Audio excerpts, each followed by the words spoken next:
Hi everyone, I'm Barry Stagner and this is his channel Newsbreak. Israel's Attorney General Avichai Mandelblit says that Prime Minister Benjamin Netanyahu does not need to resign or take a leave of absence as interim Prime Minister due to the indictments against him. There is no practical relevance for a Prime Minister's resignation during an interim government, Mandelblit said in his legal declaration, or decision rather, about whether or not Netanyahu needed to step down as the head of a caretaker government.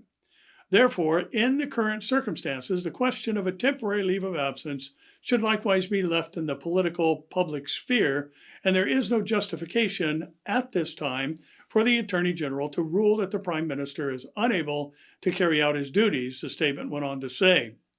The Israeli Attorney General did provide a ruling if Netanyahu could legally form a new government.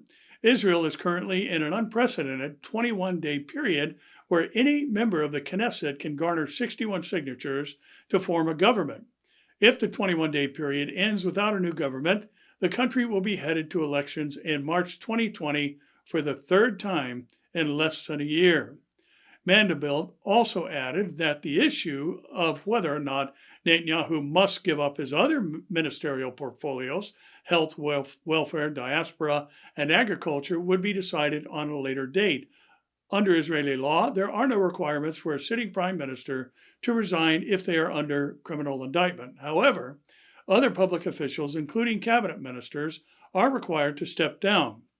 The decision by Mandelblit comes just days after he announced several indictments against Netanyahu for bribery, fraud, and breach of trust in 3 cases dubbed 1000, 2000, and 4000.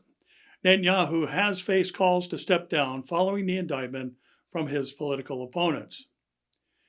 U.S. Democratic Representative Ilhan Omar is a foreign agent on a Qatari payroll, a Florida court heard in a sworn testimony, according to Monday's report by the English edition of Arabiya.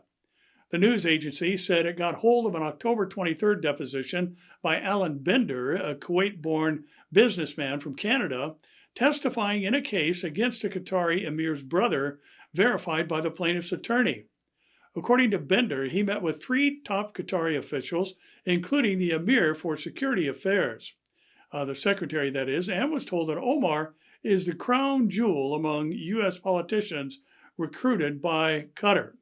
The 3 allegedly claimed that Ilhan owed her position to the Qatari money bankrolling her campaign. In his testimony, Arabiya reports, the businessman said that Omar made use of her position within the U.S. House of Representatives to recruit other politicians. She also supposedly shared sensitive information with Qatar, which in turn was relayed to Iran. The Minnesota representative, a clear favorite with Qatari state media, is no stranger to controversies. Just last October, she was accused of having an affair with a married campaign aide. Before that, she became one of the few freshman representatives barred from visiting Israel.